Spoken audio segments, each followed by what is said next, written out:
Hello, and welcome back to IGP Chronicles. I'm Jaquasia, I'm Chris.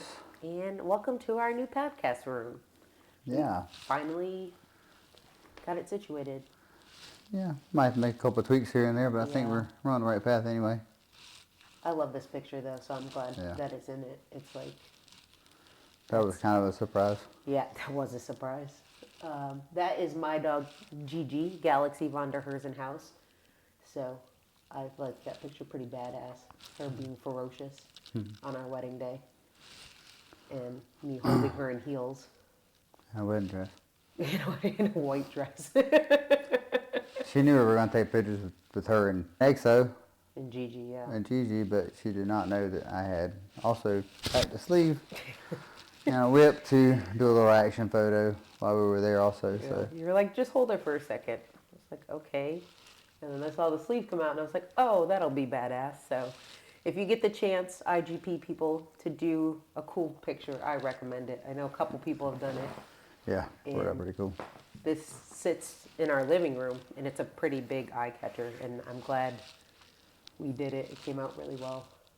And this company, it's a small company in Texas called Smallwoods that prints these, and this is printed on actual wood. So kind of want to give them a shout out because I've ordered 4 pictures from them so far, and I can't wait to order more. They came really fast, really good quality. So super nice quality. it's again, And it's not super expensive either. They were not nearly as expensive as they should be, and it is like I said, it's a small company based in Texas. So if you're wondering where we got that, go visit their website because this isn't sponsored, and I really enjoyed my product. So so today we're going to talk about seminars. We just completed the fast track seminar with Fabian Robinson, and Gina was there. And so we figured it'd be a good time to kind of talk about kind of what you should go into a seminar expecting and just kind of the basics of it, because I think people just go to a seminar, expect you have to have a working spot and that it's going to go one way. And there's so many ways to learn from going to a seminar that don't involve a working spot and things like that. So, excuse me. I don't know where that came from. Also, if you guys don't follow us on social media, we did announce our pregnancy, which is why I'm fat now. If you're wondering why I'm getting so voluptuous and round, that's why. It's why I'm sitting back too. So you don't have to worry about any fat jokes. I know I'm fat. Fabulous.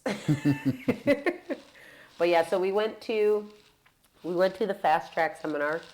Thanks, Don and Thomas Flood. Yeah, Don and Thomas hosted it, which was really cool because we haven't been to a seminar since we hosted Lars. Yeah, it's been a while. And then you had gone to Lars previously, but that's kind of been the only seminars we do, because we do quite a few protection weekends and protection workshops, which is great, but I feel like we heavily focus on protection. So for me, it was nice to have a tracking seminar. Yeah. Nice kind of change of pace, and it definitely, my brain was mush by the end of the weekend. It was an awesome change of pace. It was a really well run seminar from the host and the presenter.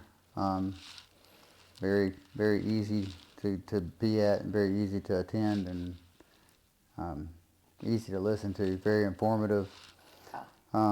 The classroom section was very informative and not something just like bore you to sleep, and the practical side was also very nice. Yeah. Very good seminar. Just to give people a rundown, generally at seminars there is kind of a classroom section, just so they go over kind of theory, their process, and things like that. So I always recommend bring a notebook or some way you can write down the information that's going on in the classroom setting, because there's so much that they talk about, and then once you go do it, sometimes you just forget.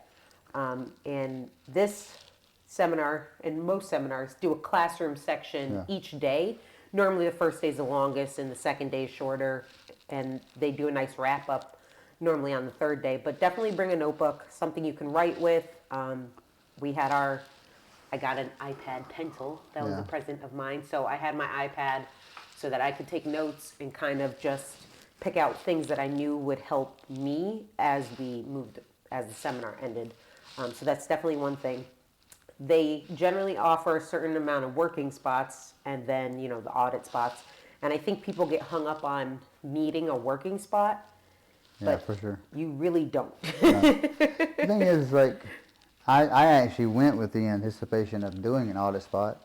It just so happened that I was able to transfer into a working spot, Yeah. but I would have gotten just as much from the seminar have had just stayed with my audit spot.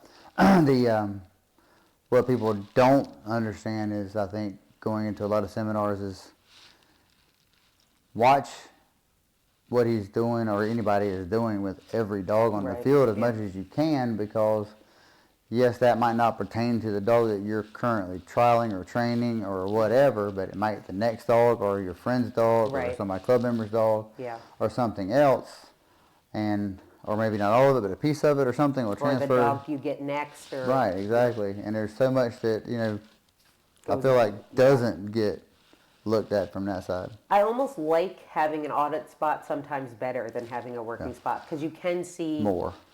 You see different dogs at different stages, Right. different handlers, different drives of dogs. So you kind of get more out of it sometimes having an audit spot Yeah. than having a working spot. Although I do feel like this was the one time I really got a lot out of it having a working spot, Yeah. because the way the system is set up, it was very easy for me to take what I learned and use it for each dog I'm training right now, which does not happen a lot. Right. And I have 3 very different dogs. Yeah. At very different stages. So today, in fact, I went Mm-hmm. out and kind of really hit the. And It took me 2 days to recover from all the walking. But and in the condo, you could see Yes, the yeah, difference today from, for sure. Yeah. Even just something simple. So one thing we worked on for one session, which probably seems small to some people, but for me, this was something that Fabian picked up that was like something that has created anxiety for me, is getting my dog to the track, because he is very drivey and just very drivey. He's spinning out of control before he ever got there. And for track, Yeah. that's him for anything. Yeah. He doesn't do anything At 90%. at 90%. Like even going into the pool, it's like Everything's 110. everything for him is pedal to the metal, which is great. However, you've got to be able to channel that. So for me, when we did his one, I noticed that there was a Yeah. lot of stuff like that I really wasn't exactly sure how to work on without. I don't think I could kill this dog's drive, but I also don't want to even test that theory. Well, it's one thing, the one word that he kept using that I feel like rang true for your dog especially is mindset. Yeah. You have to have his mindset in the right place before giving your track command. And that one session showed you exactly how to have his mindset Right. in the right spot to. Of getting to the track go and track. actually thinking Right. track and Right. not just drive without control, which Right. is super important. And yeah, I've definitely already seen a huge difference. And Zakan has been able to take what we learned, and like even today, it only took a couple times of me reminding him, like, hey, we don't do that anymore. Right. You need to be under control as we walk to the track. And that made our whole session go a lot better. And More productive. very productive. So that was really nice. So sometimes you'll do something at a seminar that you feel like the session was short, or maybe you didn't do a lot, but you should probably take a step back and say like, oh, this was probably a big problem and probably causing a domino effect to my other problems. And with your dog, absolutely it was. Oh, for sure, for sure. Getting to the field, but for day one, I've known that with that dog, my fear was not fear, but like my worry was always getting to the field. All the stuff besides, he's got plenty of drive to do the routine. For sure. But if we can't make it to the field, Right. it doesn't matter. You have all that drive, you won't make it to the field. Guess what? Minus 300. And how he handled it was very swift, easy, Clear, yeah. clear, very understandable. For sure. And it was, I've always said, anytime you go to a seminar, whether you have a working spot or an audit spot, first off, I suggest if you don't know the person you're going to seminar with personally, or know someone that knows them personally, you don't know their theories or their whatevers, I always suggest an audit spot to start with anyway, because if their way or style or theory or whatever is vastly different from yours and you don't want to make that big jump, then it's kind of an awkward spot to be in a working spot. Right. Whereas the audit spot, you get to feel it out, whatever. Yeah. But even so, whether you go for a working spot or an audit spot, it's always been my kind of thing is if I can pick up one thing Right. that I can use, or conversely, if I can pick up one thing that I know I do not ever want to use, Right. because there's a lot of weight in that as well, then I've spent good money. Yeah. And I well exceeded something I know that I want to use over and over Right. this past weekend, so I was very happy with that. I think that's something too, though. When you go to these seminars too, and you're learning, it doesn't mean you have to change everything you're doing. No, you should not. And or you can modify it. So, with certain systems, there's certain gear they want to use. Maybe they want to use, the 2-prong collar. Right. But he, flat out, if a first saver and a prong is better, then use that. So don't be afraid to also modify if you know your dog better. And that's also okay. You don't have to take what they're saying and think that you have to do it exactly that way, because you have to be realistic about what you can do as a handler too. Exactly, if yeah. you can't emulate exactly what they're doing, and tweaking it slightly will help you to be able to continue on, then do that. You can't think that you're going to be able to do everything exactly. Yeah, you want to try, but again, you want to be realistic about what you can do, what you will do. If you know you're not going to do something, don't try to institute it into your training. It's not going to work. Because you're just going to fake it for that weekend and then go back to what you were doing. It's better off to be also, if you voice that to whoever's holding the seminar and say, hey, listen, I can't do that. this is going to be easier for me to maintain. They probably can say, okay, great, let's figure out a way to make this work within my system and modify it to make you successful, because that's what a good seminar host is, or presenter, there we go, is going to do, in my opinion. Yeah, because not everybody is able to do physically or mentally some of the things that the person can do. Right.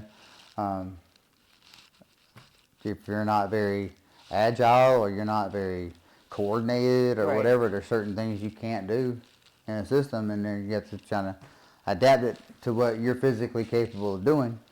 And if you say, hey, whoever I'm at a seminar with, I physically can't do that. I have this impairment, or I'm just not physically capable of doing that. Is there an option that's different? I'm sure they could come up with something that would, if you're liking what you're seeing enough to find that option. Yeah, so that's definitely something to take away. It doesn't mean go to a seminar and change everything you do. It means go to a seminar and learn what you can add to your training, or maybe take away from your training to make it fit. But it's not always about just doing exactly what they say word for word. And I think that does come with being in dog training longer and understanding how to do that successfully, which is the hard part. And you kind of just have to kind of make a couple mistakes as you go with that. You see it a lot when people are newer in the sport, especially. They go to X seminar, and now all of a sudden that's how they're training, and then 3 months later they're at a Y seminar, and that's how they're training, and then 3 months later they're at a Z seminar, and that's how they're training. And the poor dog is all over the place. He's so confused. She's so confused. Don't know what to do because you're training. You've changed your whole program 3 times in 9 months, and they're confused. It's inconsistent. Right. It's too inconsistent for the dog to be successful. And the thing is, like, when you go to somewhere, it's not to change your program. Right. It's to make your program better. Right. In some type of way. Yeah. Take this out of your program or add this to your program, and make your program slightly better. It's not meant to like, if you feel like your whole program needs an overhaul, then Right. you have to like start at ground zero and say, this is where I'm going to start, and then Yeah. you build from there, and don't care what the next seminar you go to is. You pick a piece or pull a piece from that and move forward. But I think that's what happens to a lot of the people younger in the sport is they'll just change Everything. everything Yeah. they're I was doing. just going to say that too about like if you don't have a program, it gives you a good Yeah. place to start to build your own program and go from there for sure. But yeah, sometimes you do need to overhaul your program and rethink what you're doing, and sometimes it's a good chance to do that if you get to go to a seminar that you really feel like it encompasses what you want in your dog. So it's nice to, and I think, I don't know if we've mentioned this before in the podcast, but I don't want to say we don't do a lot of seminars, but we're very picky about the seminars we do at this point. Yes, sure. Because, not that we know it all, but I want to make sure that I know more than the person giving the seminar so Yeah. that they're smarter than me and I'm learning something and I don't feel like I'm wasting my time or money. And there are 3 Americans who have won world championships. Ivan, who's won it twice, Deb Zappia, and Fabian. Right.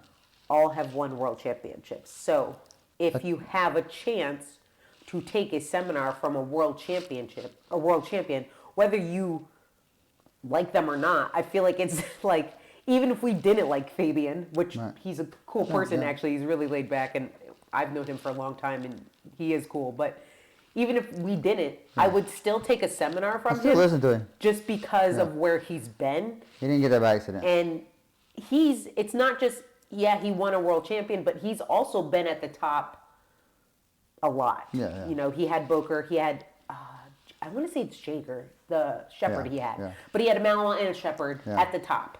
So it's not like he, number one, had 2 different breeds. Mm-hmm. He was a world champion. He won WDC. Like, he's very accomplished. He's also done pet dog training, so I know he's got a different kind of mindset about, it's not just working dogs. So he's done police dogs. He's done a lot of different things that where his brain isn't just sport work. Right. So even if we weren't going to do a working spot, once they mentioned that they were going to take a trip up to Mass and that there'd be a chance for a seminar in North Carolina, immediately I was like, well, I want to go, at least if I can just listen and hear what he has to say. And he came from animals anyway. That's I mean, right. his dad was a jockey, and he was started off as a jockey and around horses, and much the same as I started in horses. And you get a different feel for animals whenever you're around horses and stuff, and the transfer from horses to dogs is very natural. Yeah, for sure. So it gives you a different feel for things, and all. But she made a good point about there have only been 3 Americans to win a world championship, and I mean, if you let that sink in for a second, like, there's been world championships for a hot minute now, and three people. 3 Americans. So I mean, that's it. Absolutely, you want to try to listen, even if you say, well, they might have got a world championship, but I don't like that. At least you don't like that, and you can move forward. Yeah. But again, picking who you want to go to a seminar with is important.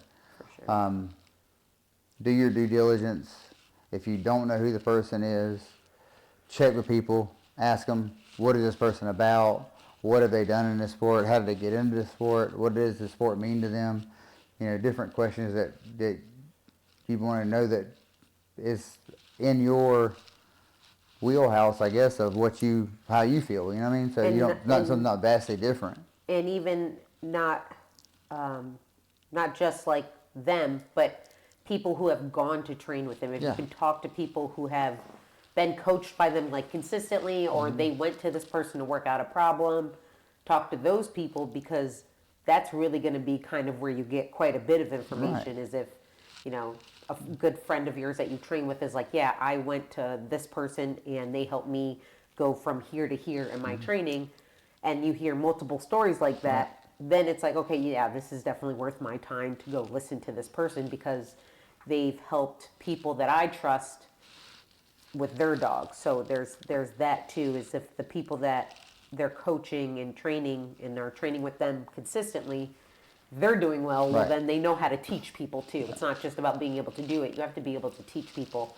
how to do it. That's huge, because that's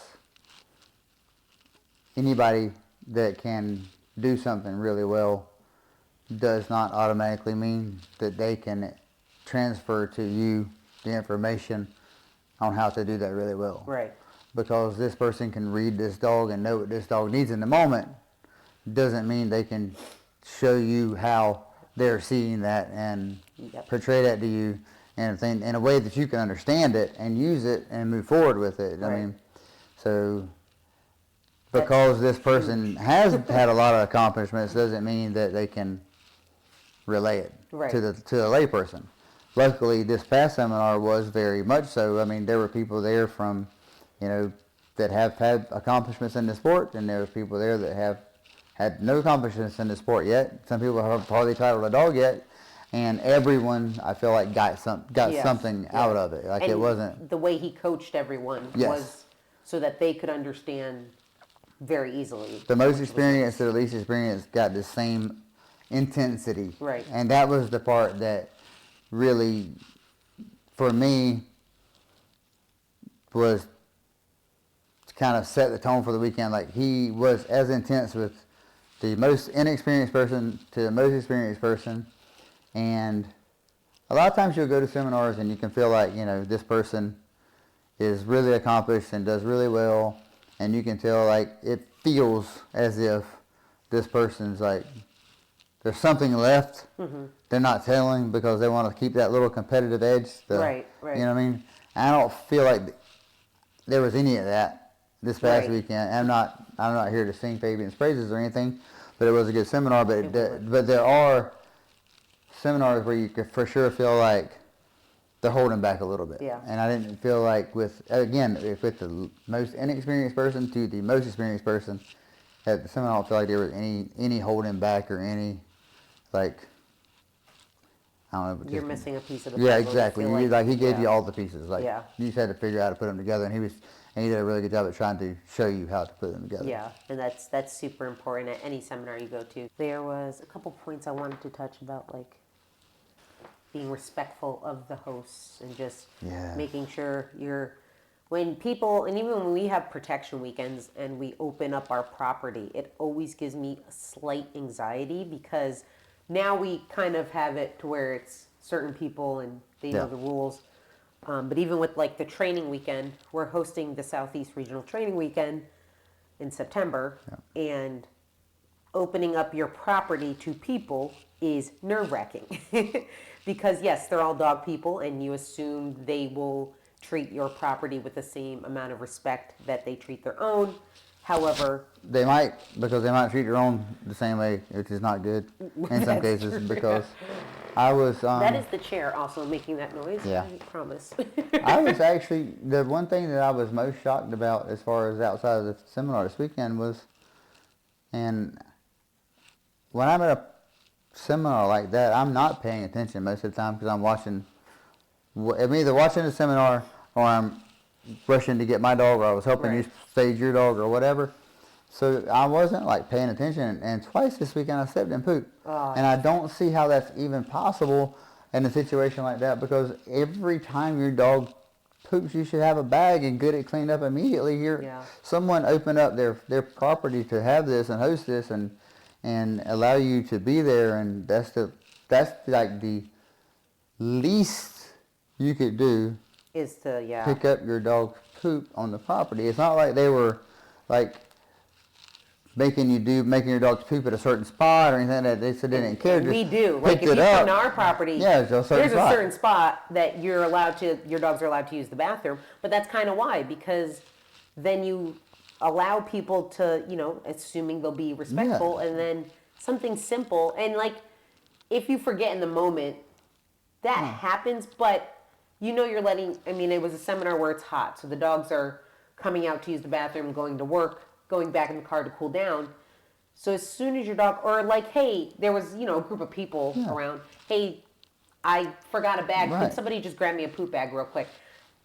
everyone is going to grab you a poop bag if they're not doing anything. There was twice a week that I didn't have a poop bag. Yeah. One time was at night, and I dropped my flashlight there. Just put it there, yeah. So I could go get the poop bag and come back to where the flashlight was. Right. And there was another time when I was coming off the field, Otis pooped again, and I had a tracking flag, and I marked it with a tracking flag, and came back and picked it up. Yeah. So I mean, just like. But even if you had asked the group of people, Yeah, they're for not sure. going to be like, oh, let me go get you a poop. They're going to be like, oh, yeah, absolutely. Let me go get you a poop bag. And We try to make a habit of having one in our pocket. You know, I just didn't, got to the point where I ran out. But I mean, that's just disrespectful. Like, it's the only way to put it. Yeah, definitely. Our host was really great. They cooked us lunch all 3 days. We had lunch. And No they charge. did charge us, which was super nice. And it wasn't they could have, because they had a good spread of chicken and burgers and salad and plenty of veggies and chips. And so it's I had like free water and Gatorade they had water, ice which is great if you do host, and even if you ask for a fee, if you do provide water and lunch, it does help the seminar, because like we were saying, because the food and the water was available there, no one had to leave. And it's kind of hard there too, because they live in the middle of nowhere. which is really nice. It's like a really nice property set away from people, which is great. But nobody had to leave to go get food. We didn't have to worry about people coming back from getting food. Everything was there. So once you were there in the morning, you were there till the end. And I feel like it definitely kept things moving along. And that was really nice. And definitely something for, like, we'll keep in mind in the future, and other people who do host seminars, even if you charge a little more because you want to cover costs, I mean, or ask for a donation. We were really happy that they had food, especially because I'm currently hungry all the time. So it was really nice to have food available to us, and like food that I could also eat without feeling sick. And Thomas was like part of the seminar. He had a working spot. And he was stopping at, 45 minutes before lunch. And this wasn't like they just brought in some, burgers and threw them in a microwave or something. He grilled these burgers and chicken and all that stuff. Like, it was a good lunch. Yeah. It wasn't too much. It was like the right amount of food, something for everybody, burgers, chicken, salad, veggies, chips, like perfect lunch food. And it also gave the chance for us to all still sit and talk about, like, honestly, I was about to say the same thing. We talked about other stuff, but we mostly talked about dog training, even if we weren't talking about tracking, dog training in general. Yeah. So it definitely kept the environment very kind of like upbeat and just kind of focused. So then when it was time to get back to work, everybody was already in the dog training mindset. Yeah. Like, and it was really nice too, because like Sunday, they showed videos of basically what we're hoping to get. Results, so we got to, talk more about that. So if you do host a seminar or workshop, I do encourage that, because it definitely made the environment much cozier, I guess, more welcoming. Yeah. So Nice. even if you didn't know people there, like, you got the chance to know them at lunch. And again, I definitely think it moved the seminar along without like a huge pause, because lunch was maybe an hour, enough time for you to walk other dogs, eat food, let your stomach settle, and get back to work. So that was super nice. But again, be respectful of the host property, because again, a lot of people do host this at their house. Yeah. So this is not just, And our Schutz Field is our front yard. So you're at our house. It's also our place of business. And if they're not hosting at their house and they're renting a spot, it's even more. I mean, it's even more. if they are having to rent a spot to have this thing, Right. they want to have it again there probably. Right. And if they have to go around and spend 2 hours cleaning up, or they don't, they miss something or whatever, and then that person is like, no, you can't have it here anymore. Then they're screwed. And so just scoop your poop, pick up your garbage, pick up your chairs, put things back as you found them. And I know it sounds ridiculous, but if you are new to going to seminars and you do stuff like that, people invite you more, believe it or not, because they see that, oh, I remember when this person came to my seminar, they were great to have. I'm going to have another seminar. I'm going to reach out to them first, because they didn't give me a headache. They were super helpful. And all that little stuff definitely gets you invited to seminars when people have them. And I know, like, sometimes you hear about seminars and they're already full. You'll be that person that's higher up on the list to reach out to if you are very respectful of hosts when they do open up their property, or even just give their time to setting up all that stuff that goes on. So just something to keep in mind too. Speaking of Lists.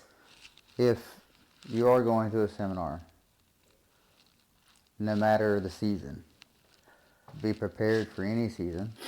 Yeah. This past weekend was warm. If you're going to a seminar, it's going to be hot. If you have a car with sunshade, you have fans, you have batteries, you want to make sure all that stuff's ready. If there's a chance for rain, have your rain gear. Yeah. Same with going anywhere really, but I mean, when you're going for something like this, the last thing you want to be doing is spending 2 hours finding something you need during the seminar, then you're missing information. Yeah. So. Or stressing at the end, after you finish a day, you have to go here and get this because you forgot it. And we've been there, that's why we're saying this now, we've been there and done that, Yeah. But like, I assumed it was going to be hotter than it was, and there was actually, and I left my car running more than everyone else, partially because we have multiple dogs. Well, and I had Briscoe, Briscoe's older, and so I did want the car to stay a little cooler to keep him comfortable because he's not as in shape as he's not as conditioned to the heat as he used to be when he was working. So I definitely left my car running more than I normally would if I just had my working 3. But like, I was prepared for that, and like Saturday morning I got gas to make sure I had enough gas to let it run, which I had plenty. I already had plenty, but I wanted to be like overly prepared to let the car run all day. So I made sure I had gas. They each had fans. Waggles. We had the Waggles. Yeah. You had the water. You had 2 giant water jugs. And my dog, my van, we drove separate because it was only 2 hours away, and just with the dogs, it was just easier. And also, my I don't like your driving that much, and it was probably less stress for you for me not to comment on your driving, and it was less stress for me not to comment on your driving. Well, too, I have one of my dogs especially is especially noisy every time you go in and out of the vehicle, which is, or anybody walks by the vehicle, which is why I also left it closed up most of the time, and because I didn't want to deal with that and didn't want him working himself up. But again, just be prepared for anything like that. Have extra water and water for yourself, or you go to seminars, you don't know that there's going to be a lunch or water there, and bring snacks. You might need like. We made sure that we had stuff for you because because you do need are having to eat more now, and even just in general, we're bad about, well, not anymore now that I'm more aware of it, but like water for yourself. Yeah. Like the dogs generally, they have everything they could ever think about needing. Yeah, if there's anything we're missing, it's physical for ourselves. And then we have no water for ourselves. Yeah. Like or I had coffee in the morning, and that's like the last thing I've had. You had like an energy drink, and then 2 o'clock rolls around, and it used to be like, dehydrated. Oh, we're hungry and dehydrated now. So, yeah, take care of your dogs, but also take care of yourself, because when it's hot like this, too, for us, South Carolina's finally, I think, fall is finally coming. You tend to your dogs, and you tend to your dogs, and your dogs have water, and they're walked. But you're not hydrated, and guess what? If you pass out, your dog gets nothing. Nobody can tend to them either. So sunscreen. Oh, bucket hat. And it sounds crazy because back when I was younger. Oh Lord, when was that? A long time ago. Oh my God. Back in my day, back when I was in my 20s. We'll forget she didn't say that. Go ahead. Back when I was in my 20s. I never wore sunscreen, ever. Never wore sunscreen. I'd gotten sunburned once. No. So I was like, I'm fine. It's okay. I don't need water. I just need iced coffee and, food at some point, and it'll be okay. But to keep your energy up to work the seminars, or to even just training days in general, you do need the water. You do need some form of hydration. You do need to make sure you're eating. So that you're not, passing out as you're trying to learn too. So. And for that tracking seminar, flags, articles. Make a list. Just make a list before you leave. Yeah, this is list queen right here. She just makes all the lists for everything, and It makes packing go faster. I'm thankful for it. I'm thankful for it because I'm starting to become a list person. Yeah. My daily to-do list is a daily thing now, which is good. So, but I'm now creating a master list for when we go, like just what we should have if we're leaving the property for training in general, because the main issue for us is we have too many vehicles in which we can haul dogs. Yeah. And so it does make a big difference when you have something to go off of and you make sure you have it. Yeah. And look at it, it is right here. Because it's not in the trailer, it's not in the van, it's not in the car. And that's it's the problem. Here, right? It's here. Because we did divvy things up, but then things get moved around. So then when you're going on, a trip or a seminar, you definitely want to make sure you have. And people are great at seminars. If you forget something, there's always somebody who can loan you something. But you want to try to be as prepared as possible. And But your trials are the same thing. I mean, let's go for anything. Thing. I mean, I remember I was at New England Regionals a couple years ago, and my obedience leash was nowhere. So our tracking leashes still have. I don't know what happened. It's freaking me out. That's a whole other story. I'm really concerned. Like where? That doesn't make any sense. That's. Just a little backstory, a little side quest from our podcast. But we have a ton of gear between the two of us. We do. But we each have our own tracking line and our own competition tracking line. Which is? Mine is obviously purple. His is red. However, mine's been. Yours has been your tracking line for years. There's so many marks on there that have been wire ties and tape on the end of that thing. And that's, if you don't know, when you go to a championship or even a regular trial, sometimes they do this if the trial's big. But when they measure your line, they'll mark it with a zip tie or a piece of tape or something to say like your line meets the requirements and you're good. Well, he uses the same line at every trial, and so the amount of tape and zip ties he has amassed on his handle shows like it's kind of a cool thing. It's like kind of nostalgic to be like, oh yeah, look at all these championships. I have a tracking line, and mine is newer because after Briscoe, I wanted the bad juju to stay on that pink line. So I got a different tracking line for when I started Gigi and Zakan and Cosmos. So mine only has a couple. However, these tracking lines only get used. Even when you bundle them up, they're still like. They're 33 feet. Yeah. And they only get used like, maybe right before the trial and at the trial. Yeah. We don't use, and even I have another 33-foot leash. Maybe 30-foot one. The one I used for Briscoe to compete with. Mm-hmm. I use that instead of using my good line. Yep. Both of our lines have mysteriously disappeared. Gone. And they disappeared on our property. Yeah. Which makes zero sense. And I know I'm blaming Briscoe. Briscoe had nothing to do with it. I don't want these lines. You know who you should blame is you. Because you left the trailer top open that day. And everything in the trailer box got wet. And I took it out and put it all on the table. Now, this is the other weird part. There's all should be on the table. That's the weird part. They're the only two things that were on the table that are missing. Yes. So I blame Tortoise. I feel like Tortoise, our cat, She built a clubhouse. She was like, fuck this, these are my tracking lines. Anyway, they gone. But, so it's just it's weird. So if we ever find our tracking lines, we'll let you guys know. Matter of fact, because I had to track with the pink line at WDC. With Briscoe's pink line? Yeah. So now it doesn't have bad juju. No, I got 90 points on that line. It's got good juju. This leash is now clean. You know what? Technically, the last trial I did with Briscoe, he passed tracking. Yeah. So he kind of rejujued it, but I didn't feel safe. But this now, the last two trials that leash tracked with. 81 and a 90. 80. He got an 80. 80 and 90. 80 and a 90. So I feel like it has been rejujued, so it's a good backup leash now. But the day we find our tracking leashes, which I really hope as the weather cools down and we start to go back outside and clean stuff up, it magically appears. It's in the kennel or something weird. If I never even use it again, I just want it. I know, because it does have, Again, mine only had 1 or 2 marks on it, but yours had a lot of marks on it from Like a lot of bristles. I have a couple of things that are sentimental like that. A lot of Exos championships. Sid's and Exos, yeah. I have a lot You of had that with Sid, that leash? Yeah. I thought that was just Exos. No. So we really got to find that leash.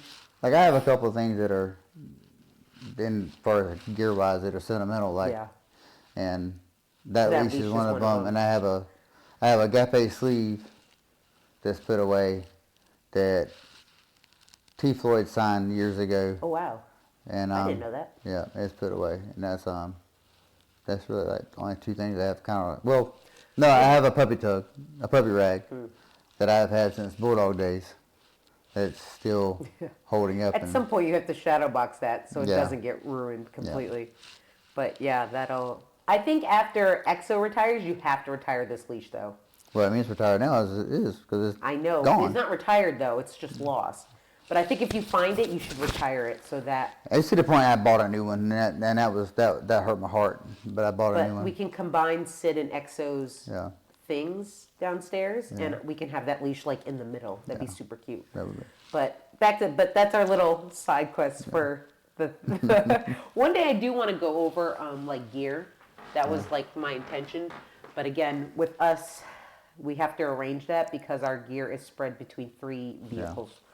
So, but I do want to do like a equipment thing, a vehicle thing, like because some people never know. You don't know until you show up at club, and there's so many different versions of things that you have to figure out what works best for you. Right. And like I feel like we have every version because we have the Yukon, the van, and the trailer. Right. So it gives people kind of a good little bit of insight. But back to I guess we were kind of done with our seminar talk because that was the last thing I wanted to discuss was being respectful to the host. We went over, you know, things to have, what to expect, and I think kind of going into seminars with a very open mind. Yeah, that's the biggest thing. That's definitely the biggest thing. Don't walk in there thinking that I'm going to learn everything, and don't walk in there thinking I'm going to learn nothing. Just walk in there thinking that I don't know what I'm going to learn. Yeah. I'm just going to try to learn something. Just listen and again, I said this earlier, but just to press on it one more time, it's like you don't have to pick up something that you are going to use for it to be successful. Right. It can be something that you know you are not or cannot ever use. Right. To make it successful as well. There's a lot of power in knowing that you can not or will not be able to do this and don't to waste your time on it. Yeah. And like, I think the other thing too is mingling. Like that's why I liked how lunch was. Yeah. Like you got the chance to meet different people yes. you might not meet otherwise. There were people from, I mean, there was a lot of North Carolina and South Carolina people, but there was people from Florida. Meeting Kevin. Yeah, I know. Man, it's somebody, I mean, he lives not that far from us, but he's in the Mondio ring world. Very accomplished. Super accomplished decoy. And he's sitting there like he was just like, he doesn't know a lot about IGP, especially on the tracking side. And he was just sitting there learning, and we were chatting it up for one day, and he was telling me that he does some Mondio ring stuff, and he told me some of his accomplishments, and I'm thinking to myself, is this guy really real, or is he kind of full of crap or whatever? Yeah, and then we stalked him that night, and like this dude's and like he's very accomplished, very for real. He like travels all over the world. Been to FMBB twice. He's competed in FMBB twice in Mondio ring, and was a decoy at FMBB once, all for USA, and like he's just sitting there chill, like you would never know he knew anything about it, dog. And it's crazy because we're in the IGP world, so we don't, you know, we I wouldn't know. But then once we learn, we're like, oh, wait, you're in your world, you're very accomplished. So there's probably a ton of stuff you know, not in this, not in tracking, but that dogs. You could, just dogs in general, that we could learn from you. So it was nice to make that kind of connection with somebody who doesn't live that far with us. It was also nice to have met someone that was that accomplished that was so unassuming. Yeah, he was just chilling. He just like you would not know he knew anything about it all, really. And he just, he's the first decoy to ever do 100 trials at a 3 level. Yeah. You know, which is epic. Like that's something that's a very big accomplishment. Like travels all over the world every other week to train people and decoy and stuff, and you know, takes apprenticeships and stuff, and it's like but he's just sitting there all cool and calm and like collected, no problem. Yeah, the first day he came up and he was like, "Man, I really like your dog. He liked the way he looked and his drive." And I didn't know who he was, and he introduced himself, and I was just like, "Okay." I just assumed he was like somebody newer in the sport. And then when he was talking to you, explaining what he did, and then we researched and found all his accomplishments, it was like, "Whoa!" So you never know who you can meet at these things, and the different pieces of the puzzle to get put together for you. Yeah. That can help you in one way or another. Yeah, it was good. That's I think the biggest thing is you can meet some cool people in the sport that way, and the next trial you go to, you see them and you know somebody, or you go to another seminar and you see them, and so it just kind of helps develop that kind of community feel that IGP really needs at this point. Excuse me. I feel like I'm holding my breath every time I talk, so I'm trying not to breathe too heavy on the microphone. Because I'm sure that's annoying. Also, one last thing before we sign off. If you have things you want to have talked about, things you want to have discussed, if there are questions you have,